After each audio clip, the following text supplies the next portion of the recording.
Follow the steps on how to use opacity and fill in Photoshop like a professional. For example, I will insert an image.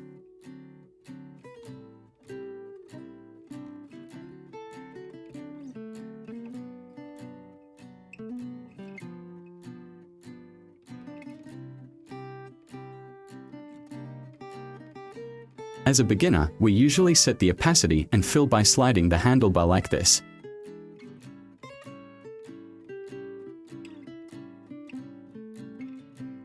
But this time I will show you a different and faster way.